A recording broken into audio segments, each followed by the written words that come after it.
welcome to the Family Business Podcast with myself, Ryan Speltz, and my co-host, Koby, my son, Koby Speltz. So we started this podcast. This is our 6th episode, but we started it. We own a business together, and we talk business all the time anyway. We talk marketing, we talk what's happening in business and other people we meet in the marketing world or in the business world. And so we thought, hey, let's do this together. And it's a fun way for us to share ideas and talk and be, be connected, and then also get to talk business principles, which is really cool. So I want to give a little background before we dive in. When we first, so Koby, when he graduated from high school, decided to go out and sell door to door for a pest control company. Yep. Went out to Florida. And honestly, this is a revelation. I've told Koby this before, so it's not new to him, but I didn't think he would do that good. The main reason was because Koby had a tendency when things got hard in high school, he'd be like, forget this. I'm not doing this. It's too hard. He barely graduated high school, super smart. Definitely wasn't the hard thing. I just didn't give a crap at all. He was in baseball. And once they said you have to have certain grades, he's like, I'm done with baseball.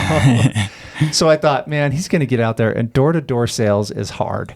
And so I thought he's just going to nosedive. But it was really cool. He would call me, talk through things. He had some mentors in door-to-door sales that were, his managers and other salespeople that he learned from. And surprisingly, to me, not necessarily surprising because of who he is, but just surprisingly, he took the hard head on, and I was so pumped. I was just like, this is awesome. He's doing so good. And I was just so proud of him. And so fast forward, and I spent 25 years in the industry. So I knew door-to-door, I knew direct sales, and it's a magnetic industry because there's a lot of really dynamic people, a lot of mentors that you could get from it. But I was like, man, do I want Koby to be in that world traveling? And I didn't know. It's his choice, of course. He's, an adult Sure. and a grown man, but I called him and I came across a business idea, which is RoofMax, which is a franchise that we own here in Weber and Box Elder County in northern Utah. But I called him and I was like, hey, what's your plans after this summer? And he's like, well, I'm probably going to go out next summer and do this again. And I was like, okay, that's totally cool if you do that, because, I believe in making your own choices, But I said, what if we went into business together? And he's like, well, what would we do? And so I sent him some videos on RoofMax. I said, I just came across this product. I think it's pretty powerful. I think it has an opportunity to be a really good business. And I tried to call him to get him to come look at my house, and they didn't have a dealer in our area. So I was like, well, how do you get a dealership? So It kind of started this journey. It's been a really cool experience because it gave Koby and I an opportunity to grow closer together because we have to work together. We're still father and son. We still bicker. He was annoyed with me this morning because he's got a golf tee time, even though it's raining outside. It's pouring and it's winter. He wants to go golfing, and he's like, we got to hustle. We got to hurry. I'm like, dude, I got stuff to do. This is how it is. So, but that's the father and son piece. Yeah. But I wanted to preface with that because today we're going to talk about mentors. Yeah. We're going to talk about people who have had an impact in our lives. And so we're just going to go through, this might be a multi-part series just because I was like going through them after we talked about this. Yeah. And having this be the theme. And I'm like, dude, where do I even start? Where do you begin? Yeah. Right. So we're going to start with Koby and think about somebody who's had a big impact. We'll just do one at a time because I want to give them justice, and what you learned from those mentors. So who's one that you can think of? For sure. So obviously there's tons, right? It's hard to just pinpoint one. But when you came up with this idea, I was like, oh, this is a good one. I'm excited. And the first person that comes to mind is Howard. Howard was my first and only actual employer, my first and only real job, and then my first and only, job ever. He contacted us, and asked, he was watching me. I think I was 11 at the time, and he actually came up to us and he was like, hey, do you want to mow my lawn? And I started mowing lawns with him and did HVAC with him for about 4 years almost. So I worked with him just doing HVAC installs and stuff. And Howard is he's a very quiet man, not a man of few words, but he taught me gosh, so much. I mean, he was a huge role model for me all growing up because not only was he my boss, but he was my scout leader. Yeah. You know, we saw him in church all the time, and me and him just kind of developed a relationship because I would do all the stupid ideas that he had, like building a mountain bike jump over a bonfire and doing a triple Laying kids in backflip. front of you to do a jump over them. He's a crazy guy. When we had tons of fun, but one thing Well, that for always, reference, I got to preface this because our nickname for him is Mormon Norris. Because he's like Chuck Norris, like he has the same mustache as Chuck Norris, and he's just like zero fear, just amazing, just so much fun. One time we went to, our church puts on like a girls' camp, and my wife was in charge of it. And so all the girls go up there camping, and they're having a good time hiking and doing all this cool stuff. And Howard came up for one of the days, just overnight, and he did this at scout camp one time too. Remember, we're like, well, where's your sleeping bag and tent? And he's like, I didn't bring one. We're like, well, what, do you need to sleep in our tent? And he's like, no, I'm just going to sleep on this bench right here. So he took his cowboy hat, put it over his face, and went to sleep on this table and just laid there all night. And I'm like, what in the world? He's like the ultimate cowboy. And like, it was crazy working with him. Like, all growing up, you guys instilled in us like a really hard work ethic. Like, we always knew how to work hard. Like, you know, that was just always something that you kind of drove into us ever since we were young, right? And so I thought I knew how to work hard until I met Howard. That dude is straight cowboy, like get it done and get it done now. I don't care if it's the hard way, it's happening. And working with him, I mean, this dude, what is he, mid to late 60s? I watched this guy climb up a 2x6 that was almost vertical, a 2x6 not nailed in, to get onto the roof to try and put a vent on. Like, this dude's crazy. In cowboy boots. Yeah. In cowboy boots. They're not exactly grippy. And I looked at him and I was like, Howard, are you sure you don't want me to climb up there? And he's like, no, I'll get it. And throws some big thing on his shoulder, climbs up this freaking 2x6. Just a crazy dude. At the girls' camp I was talking about? Yeah. He went to the pet store and bought mice. And stuck them in the tent. With the girls. With the girls. So they wake up and there's mice crawling around in their sleeping bags. That was 3 days before the end of camp. They didn't even notice. They had no idea. Until they were cleaning up their tent on the last day, and you hear these screams coming from the tent. And there are mice in there he starts laughing. He's like, they found the mice. I've been waiting for 3 days. We're like, oh my gosh, the mice were in their tent.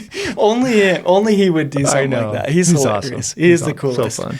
But yeah, no, there were a few main things watching him, and he was honestly one of the main reasons I even started thinking about starting my own business and doing things on my own. And I had always kind of had a proclivity towards, I don't want to work for somebody else. Right. I want to work for me. I want to be able to have fun when I want, right? And so he kind of showed me that. And when I started mowing lawns for him, he showed me, you know, I've told this story before, but took me up on the hill, showed me the biggest house up there and said, this is a landscaping company owner, and you can make a really good living doing this. And so working with him through the period of 4 years not only taught me that hard work is of utmost importance, right? If you work hard for people, they're going to continue to do work with you and continue to refer to people. And then the other big thing is there were many times where we'd be on like long drives where we'd have like a service call down in Salt Lake or Tooele or wherever.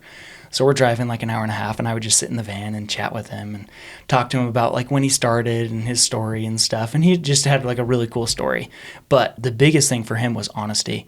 Like, he was so honest, and he took care of his customers. Yeah. And I remember multiple service calls where we'd show up, and it's, you know, a 90-year-old woman that Howard's known since he was a boy. Yeah. And he'd go in and just start replacing stuff, doing a service call, just doing a tune-up on the furnace, and he wouldn't charge him a dime. He wouldn't accept any money from him. And I remember him talking about a company I won't name and how they would take advantage of old widows and stuff, and they'd charge them thousands and thousands of dollars for stuff they didn't need. Yeah. And he told me a quote that I'll never forget, but he said, I'm in the business to make a living, not a killing. And I think that's really important because a lot of us can get dollar signs in our eyes sometimes, you know, where we're wanting to make the sale, wanting to make as much money as possible. But at the end of the day, you're going to be a lot better off, especially long term, if you focus on taking care of your customers rather than putting money in your pockets. And I thought that was so cool. And that's something that I, think about every single day. So. And the thing about him is he's a wealthy man. You would never know it. You would never know it. Very humble. He has a hobby of collecting guns. He has more guns than the U.S. Army. Just kidding. But it's because he, that's his hobby, but he literally helps more people, but he has zero need for advertising, marketing. Nope. It's all word of mouth because everybody knows they can trust Howard, and then he does a good job for them. For sure. And we've known several people like that, but he's just salt of the earth, as good as they come, and we love him. We love him. He's a friend of the family. We've known him for a lot of years now, and I miss you working for him because we saw him more, and I know he only comes over like once a year now to service our stuff when our stuff goes bad. He's getting ready to retire, and I'm like, no. Yeah, I think everybody's feeling like that. He's just been around for so long and just done so much good work for people, and he's hilarious, man. He's a funny guy. He's really cool though, but he's been like one of the main ones for me just ever since he's just been around for so long, and then on top of that, working with him every single day. And for some reason, he liked me. I think it's because I do his stupid stuff that he wanted me to do. Well, when Koby first started working with him, he was the grunt, so he'd have to climb down the air conditioning ducts and do all of that stuff. So that and crawl spaces and attics and all that fun stuff. But he also liked that you were daring. Koby never had a fear. He doesn't have the fear gene. I don't know where he got that from because I always had one, but I would put Koby when he's little on my shoulders, and he'd have his hands on my head, and then all of a sudden he'd go, woo, and he would throw himself backwards and go down. His head would hit under my butt, and I'd be like, holy crap. And just he loved being thrown up in the air and like jumping off stuff. We'd go, like we would be at a church or at a school building or something, and he'd go up on the stage, or I'd set him on the stage. This is like a little tyke, like we're talking 1.5. He learned to walk at 9 months, so he was very early in those things. But you would stand up on the stage. I'd be standing there talking to someone visiting, and all of a sudden I'd see flying Koby coming towards me. I'd have to turn, and luckily I had decent reflexes because he jumped off stuff constantly. Stairs. He'd come to the top of the stairs, and I'd be coming up towards it, and he'd be excited to see Dad, and all of a sudden he'd come flying. He just had zero, I'm still like that. Zero fear of heights or any of those things, and he just loves doing daredevil-ish stuff, And surprisingly, I think it's, you probably get this from your mom's side of the family because I wasn't particularly coordinated as a teenager, but he can do a lot of it too. So like Howard would invent these jump over the fireplace. Yeah. Or not the fireplace, but like a bonfire at camp or something. I think, let me give them a visual so they can kind of understand what this actually is. Because I have a video somewhere. It's buried in my phone somewhere. You need to find it. I need to find it. But it's a high adventure. So it's like a camp out. We go out for a week. We're in the woods somewhere. Can't remember where. I was we were building jumps all week. And it was a mountain biking trip. So we all had our bikes. And somebody had the idea. I think it was Howard. Howard was like, Koby, you should build a jump over the fire. And I was like, oh, okay, I'll do it. Yeah. So we start building this jump, and he's like, that's not nearly big enough. So we have 3 or 4 guys with shovels and grabbing rocks and stuff to make it as sturdy as possible. So we build up the jump, and we're like, okay, yeah, that's good. And Howard's like, yeah, but now the fire's not big enough because we built the jump too big. So then we start chucking wood on there, making this fire. I mean, it's a bonfire. Everybody's standing 10, 12 feet back because it's too hot to stand close to it. So everybody gets their videos out, and he's like, wait a minute, this isn't enough. So he goes into his truck, and he's got this tote full of bungee cords.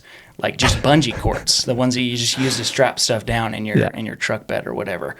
So he grabs probably, 30 bungee cords, and there's these 2 trees on the opposite side of the fire from our big jump.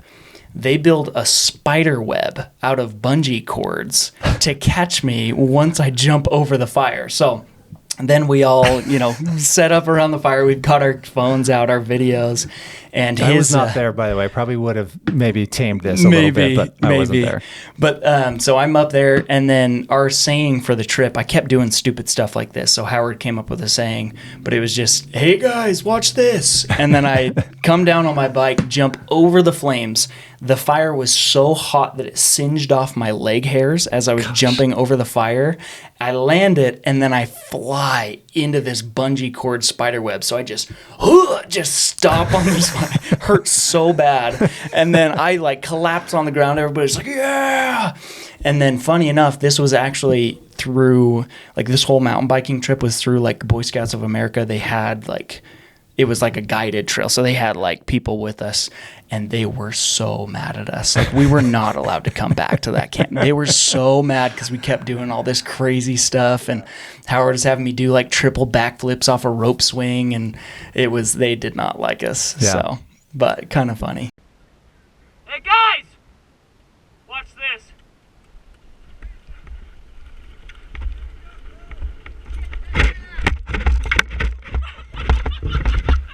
Yes! Yes! Yes!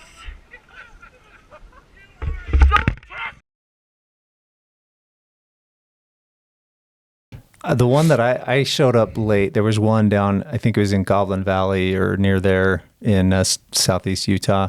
And it was another mountain bike trip. It was hotter than Hades. We're doing hiking through this canyon, and then it was just kind of miserable. But there was this slight grade up away from the camp, and I showed up late, so I hadn't been there the whole time. And they had built some little jump there. Yeah. And all I remember is Howard was recruiting boys, and I think he laid 5 or 6 kids down in front of this jump. So 1, 2, 3, 4, 5, like all in a row. And then he's like, okay, Koby, go jump these guys. And I'm like, these boys are so dumb. They're laying there. So you did the first one. I think it was 5. We started off at like 3 boys, and then we just had a line of kids that would just lay down until I couldn't make it. And then I hit Colton Smolin, and I landed right on his nuts. Like hit him right in the nuts with my back tire. He stands up. He's like, oh, that hurts so bad. It could have been so bad. Howard the whole time, like can't even breathe because he's laughing so hard, like rolling around in the dirt because he's just giggling like a little kid. That was awesome. I think he loved having his own personal stunt double. He did. Because that was who Howard was when he was a kid. He would do all that stuff and just had no fear. We have another one that lives across the street from us. Brett Henniger is that way, and then Koby. So it's pretty funny. But he's a great mentor. But I think that stuff, obviously, that could be construed as like dangerous and all that. But, right. Sure. Part of that is the fun of boys getting out together and camping. I think it's really important. I'm sad that we're not involved with Scouts anymore. We've talked about putting Gray in there just because it's like irreplaceable, those opportunities to be out in the wilderness and do those things. Gray's not nearly as daredevilish as you. No. He's afraid of heights and he's got all those things. But I don't know where I think I'm the only one that's like that, but I've just always been like that. Like Cameron loves it. She's not as she's a little more controlling than me though. Like for me, like jumping off stuff, like that feeling of like, what's going to happen? I love that feeling, and I'm an adrenaline junkie. Cameron likes defeating it. Yeah. You just like being in it. Mm-hmm. Cameron's like, I'm afraid of that, so I'm going to tackle it. Lucy's a little bit that way too. She's like, I'm afraid of this, so I'm going to tackle it, which that's more my style. Right. I want to face the fear, but I have the fear. You're like, I don't feel the fear. This sounds awesome. It just looks fun. Yeah. Let's try it. Yeah.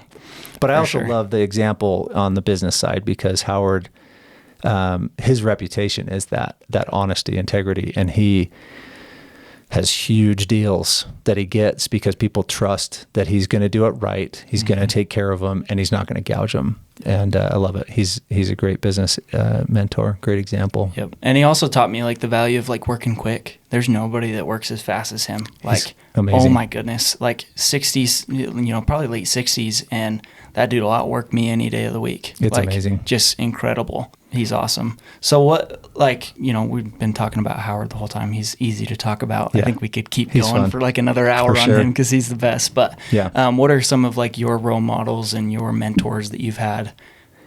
I mean, my list is long too. And I do think we should make this a series just because I think, maybe once a month we do a mentor one, but I always think about my dad, and my relationship with probably all kids and their dads is complex, right? There was times where I felt, like he didn't like me growing up, like I wasn't stacking up to everything he wanted.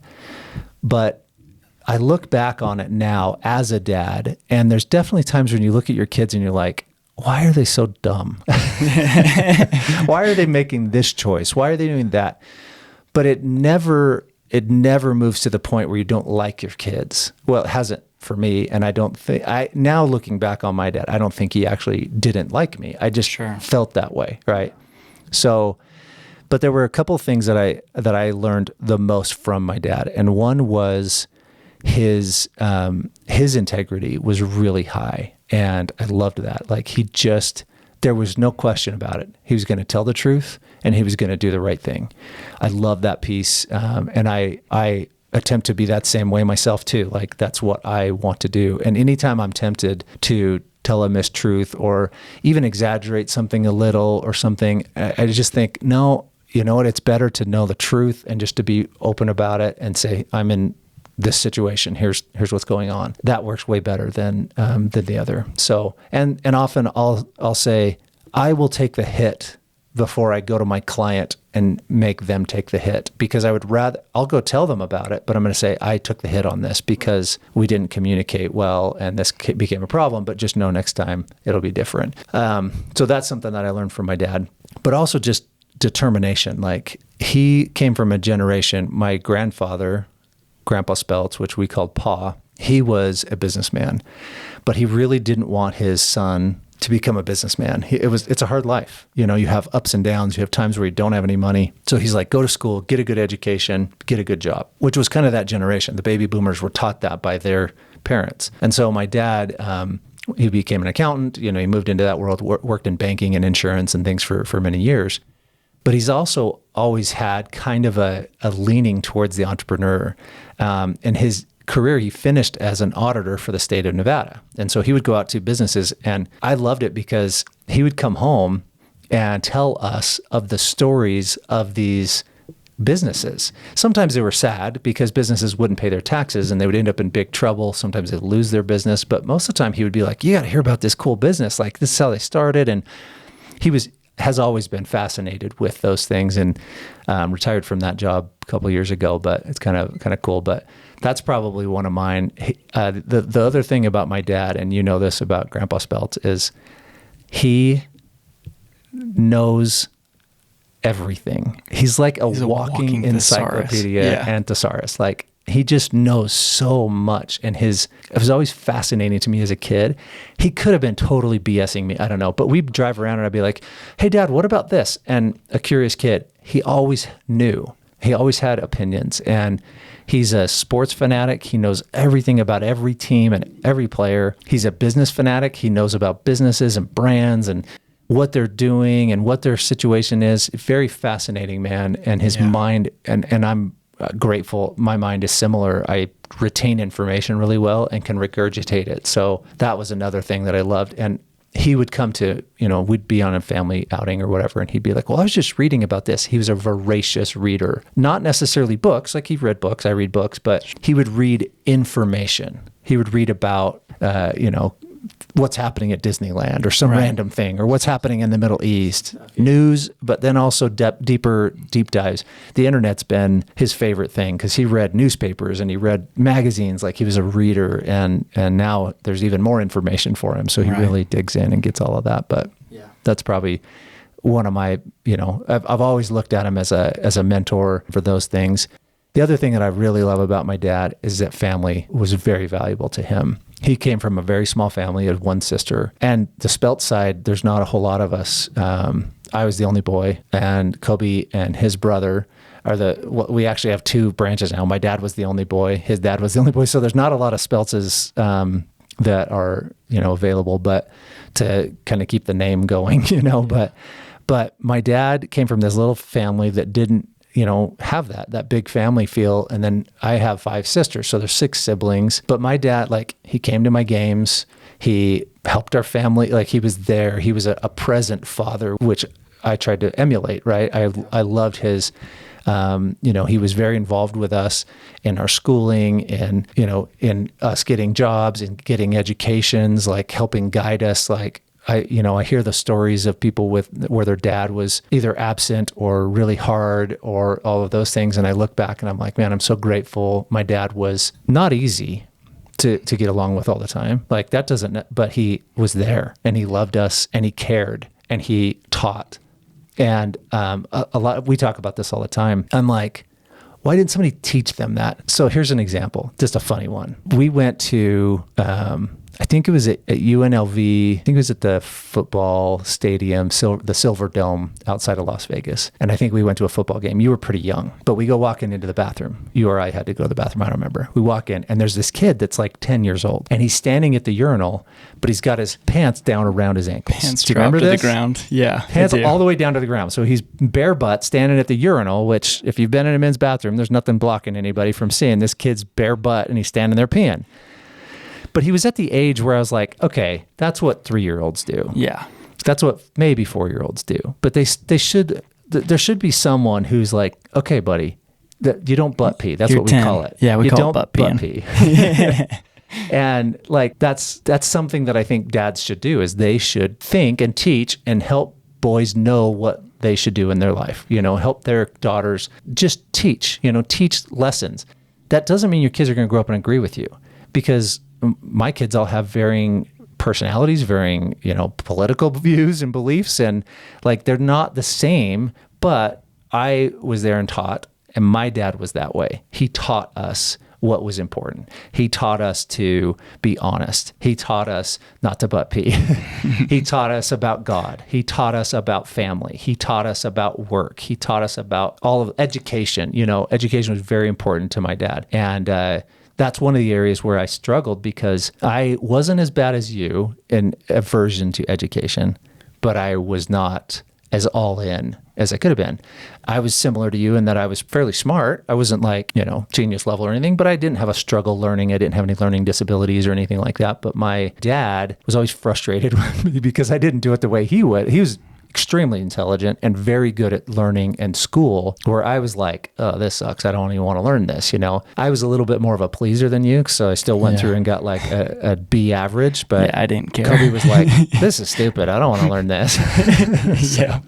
But I like, those are things that I love, that my dad, he really was a good dad. He's there for us and helped us a lot. And even though he was super critical of, like, I'd write papers and I'd be like, Dad, can you proofread this? He wouldn't proofread it. He'd like rewrite it and be like, why did you, this doesn't even make sense. And he'd be like, fix it. And it made me so mad. I quit having him proofread because I'm like, I got to figure it out if I'm going to be good at it. That's hilarious. Yeah. That's awesome. Yeah. He's a cool guy. He really is awesome. He's awesome. Well, good. That's 2 mentors. So yeah, we've been going for a half an hour already. Kind of wild. Yeah. But, and I think, it's important, especially as a business owner, to like keep your eyes open, just watch, just pay attention to the people that are around you. And I've found the times in my life where I feel like I'm struggling or I'm not moving in the places that I want to go, the directions that I want to go. Oftentimes I'll also recognize that the people I'm surrounding myself aren't the type of people that I would look to as role models. Right. If I'm not placing myself in situations where or putting myself in those rooms where you're the smallest. Right. I love that situation where I go into the room and I want to be the dumbest person in the room, not because I want to be dumb, but because I want to be able to learn from everybody around me. You need to be stretched. And so oftentimes, I'll find I need to change what I'm doing, change the places that I'm putting myself and the people I'm putting myself around. And then when that changes, then I often find more and more role models. And if you're paying attention, they're out there, Yeah. I think a lot of us, especially with social media and stuff nowadays, you have so many role models, and role models are a little different than a mentor because they aren't necessarily helping you learn. But Influencers, you mean? More like for influencers, sure. Yeah, more like an influencer, somebody that you look to that you're like, oh, like Grant Cardone. Like you could look at somebody like, some of the greats, and those are important as well. But I think it's much more powerful when you have somebody that's in a mentor position. So putting yourself in, you got to be in the same room as the person. Physically there, sometimes that's not possible. But I find that I learn the most when I can watch somebody right next to their side. Yeah. And that was one of the biggest things for me with Howard is I was just with him every single day. So I saw every single aspect of how he ran his business and learned a ton. And one of the things that Howard does that's unique is he is a crazy worker. Like he'll work his commercial jobs during the day. And when everybody goes home, then he goes and runs and does all these service jobs for his friends and neighbors and people. And he does those after, he just never stopped working. Doesn't stop, yeah. He does have fun, but it's he definitely works hard too. For sure. Even on a small level though, there are people, so Koby and I went to a BNI meeting this morning. Koby's a member there. I have one of my employees that's, was attending there, but her schedule changed. And so she's not going to be able to attend there. So I'm either going to come to that one or switch to another one that doesn't have as many marketers in it. Yeah. There's so many people in marketing in your it's a little BNI. saturated. One of my mentors actually is in there, and that's Steve Rich. He's a marketer. I've had him on my podcast before, and he's a stud. But at your BNI today, you sat next to a girl named Melissa, and she's a graphic designer. And Koby's a very creative artist. Our podcast album cover, whatever that thing's called, was created by Koby. He's kind of struggling with it. Yeah. This is our 6th episode. We still don't have that album cover done, but so you close. will have seen it because we're not launching the first episode until we have it So done. it'll be on there, but as of right now, it's still under work. That's Koby's creation that is still not created, but he was struggling with a couple little things, and that's one of the values. Like one of the things I always talk about is it's important to be well known, and the way you become well known is you get out in the community and you meet people. I've always been a salesman, so I meet a lot of people just through going into their business and saying, hey, do you need help with marketing or advertising? But networking groups, the Chamber of Commerce, BNI, there's lots of those masterminds you can do. Those are super valuable because you met her through BNI. Then you called her and you were like, I'm trying to figure out Illustrator and I'm trying to figure out our logo. And she's like, well, let me see it. She looks at it and instantly, as a trained graphic designer and as a talented graphic designer, she looked at it and she's like, you have some things off here. Here's some aspect ratio things that you need to work on. That is friendship, right? That's in friendship and mentorship. Like she became an instant mentor to you because of that. And asked nothing in return. She wasn't saying, oh, let me bill you for my hours. She's just a friend. Which I would have paid her. Yeah. I would absolutely would have because the input was so valuable. Good. But I'd say like there's something important there in seeking out your mentors because your mentors aren't going to come find you. They're not going to come to you and say, hey, I want to teach you how to do this. Yeah. And that's one thing that I've learned but also found that I'm quite good at is when I don't know how to do something, and if I know somebody that knows what they're doing, I'm going to, go ask them. And if I don't know them, then I'm going to get to know them, And like we've talked about that with heat cable this year and stuff. Like I went out and I talked to all the heat cable specialists in the area. And so it's like, when you're in that spot and you're like, oh, I don't know what to do, it's really easy to teach yourself sometimes. But I find often when I get the best advice from people who know what they're doing, not YouTube. YouTube can teach you a lot of really cool things, but in this situation, there's no way that YouTube could have told me, hey, if you move this here, here, and here, do this, this, and this, it's going to make it look 10 times better. And within 10 minutes, she's fixed our album cover. Yeah. That wouldn't have happened if I had gone to YouTube and said, how do I make my podcast cover look better? It's not going to work, right? So you have to go search those people out. You have to find those people, and it's not always comfortable. And sometimes you do need to pay them, right? Sometimes you need to pay for the knowledge, but sometimes if you're friends, they'll say, oh, let me help. For sure. Yeah, and that's one of the valuable things about creating good, lasting relationships with other business owners is, you can help scratch each other's back sometimes, which is really fun and really cool. But I think it's important to, if you aren't good at finding mentors, if you aren't good at putting yourself in those, that's a skill that you need and that you'll use for the rest of your life. If you can put yourself in that situation where you're the stupid person in the room and somebody else is smarter than you and you can learn from them. So back to what you were saying about heat cable, just to give an example, Koby wanted to add heat cable into his offering, right? And so he started researching, going through YouTube. Well, he finds a YouTube channel of a local guy and he starts researching him. And then he finds another guy and he just got on the phone and called him and said, hey, I don't know if you'd be interested in talking to me because I want to do heat cable. Yeah. And the guy's like, come on over. I got material you can buy from me. So like sometimes what you think, oh, they're going to hate me because I'm going to be their competitor. He did not. He was more than willing to help. He was more than willing to say, here's some of here's why I created my own product because this was a weakness in the market. But you can buy my product from me and I'll be a supplier for you. Like you'll be surprised sometimes. Some of my best friends are marketing companies and marketing owners. And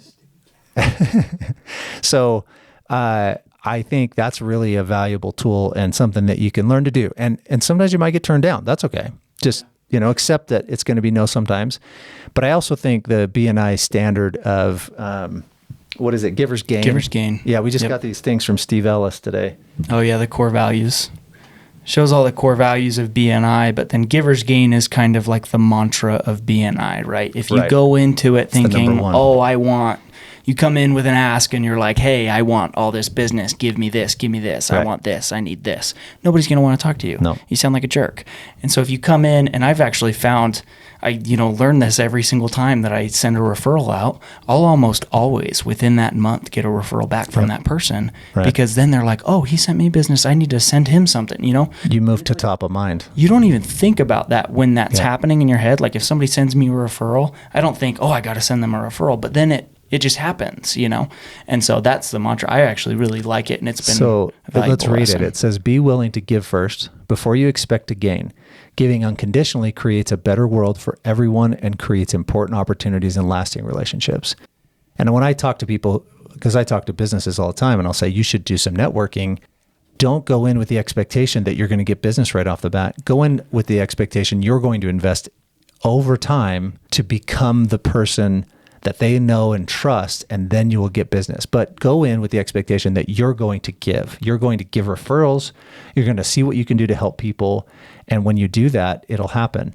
And it's interesting. I just had a meeting with a guy who does commercial level, high quality video production from LA. He's won Emmys for his commercials. Wow. He's a stud. Yeah. He moved to Ogden, Utah. So he lives here now. And he came to me and he's like, I want to work with you. How can I help you? What can I do? You're established in the area. You know a lot of people. How can I be of service to you? And he's working with me on some projects because he wants to work with me for way less than what he would normally, charge. And I'm like, are you sure you want to do this? He's like, yeah, because I want a relationship with you. And I was just like, this guy gets it. Yeah. He knows how to do business, and we're doing a project together right now. So we just started. So anyway, I think that's a really valuable tool. And if you go in to a mentor thinking, how can I get something from them? You just say, hey, I want to learn from you. You're one of the best. You're one of the biggest in town. I don't know if you're willing to talk to me, but I would just love to pick your brain a little bit. And you haven't been afraid to do that. And that's awesome. And I wouldn't say not afraid. I wouldn't say not, because it's nerve-wracking. willing to face the fear. Willing to face the fear and overcome that, because it's scary to call that person. It is. When you are coming from a place of like, I don't know what I'm talking about, so I want to talk to you. Sometimes that's hard, but pushing past that is, you got to figure, it's a learned skill for sure. But well, it's just like knocking doors, right? Most of knocking doors is no, and actually some ornery people and some guns pulled on you. You've had guns pulled on you. But you do that because of the yeses, right? Yep. You're like, well, I'm working towards a yes. So there might be a yes in my future if I knock. And if I don't, then there's no yes possible. There's no chance. Yeah. Yeah. So sometimes you're going to get rejected. But one of the things that I do that's interesting is I'm in quite a few networking groups because of our business. Some of them my employees go to, some of them I go to. And I've had multiple times where the question was, you're already the marketing seat in this, in this group. This other marketing group wants to join. I'm like, have them join. Right. I've never once shied from that because I'm like, I would rather them be here. I'd rather get to know them. There's definitely going to be differences in what we do. Sure. And so we can work together on stuff. Right. And so that's really been, it's been a very, good tool for me. And I've met a lot of marketing people and they send business to me because I have unique things that they don't do. And I send business to them. So I think when you have that approach or mentality, it becomes, it can definitely benefit you and the other people if you're doing a good job giving. For sure. Well, we're running low on time. time. We should probably wrap it up because I got a tea time I got to be to. But I think that was a good one. Koby is a play first, work after. That's his tendency. But he is a hard worker, so I'll give him that. But I've he likes learned, to play, and I'm still learning. I haven't learned it yet, but I'm learning to motivate myself with fun because I'm a very fun motivated. So I make myself work first. But sometimes I play a little too hard. Yeah, that's okay. But is that possible? I don't know. I don't think so. Not for me. I can't ever get enough. But well, thanks for tuning in, Family Business Podcast. Make sure and like and share the episode. It really helps the algorithm, and it takes 2 seconds. Hopefully, if you enjoyed it, comments help the algorithm. So if you learned something, or if you're curious, or you think we're stupid, whatever. Yep, comments help. And then if you have any suggestions for what our topic should be, something you want to hear about or hear us cover, hear our insight on. I might not have as much insight as this guy over here, but yeah, leave a comment. Let us know what you guys want us to talk about, and yeah, we'll see you guys next week. So thanks for tuning in. Ciao.